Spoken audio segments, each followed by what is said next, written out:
माझे नाव श्रिया. मी इयत्ता 3री ब मध्ये शिकते. मी आज तुम्हाला शिवाजी महाराजांबद्दल थोडक्यात माहिती सांगणार आहे. झाला की रात्र म्हणतात, अंधार झाला की रात्र म्हणतात, तांदूळ शिजला की भात म्हणतात, तांदूळ शिजला की भात म्हणतात. आणि या महाराष्ट्रात जाऊन त्याला छत्रपती शिवाजी महाराज माहित नाही, त्याला औरंग्याची औलाद म्हणतात, त्याला औरंग्याची औलाद म्हणतात. छत्रपती शिवाजी महाराजांचा जन्म 19 फेब्रुवारी 1630 रोजी आपल्या महाराष्ट्रातील शिवनेरी किल्ल्यावर झाला.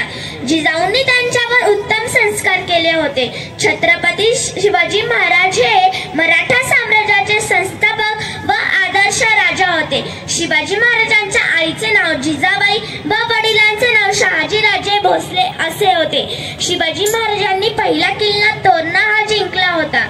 शिवाजी महाराजांकडे एकूण 7 घोडे होते. कृष्णा, रणबीर, तुरंगी, गाजर, इंद्रायणी, मोती, विश्वास अशा त्या 7 घोड्यांची नावं होती. शिवाजी महाराजांना आवडणाऱ्या 3 तलवारी म्हणजे तुळजा तलवार, भवानी तलवार, जगदंबा तलवार या शिवाजी महाराजांना आवडणाऱ्या 3 तलवारी होत्या.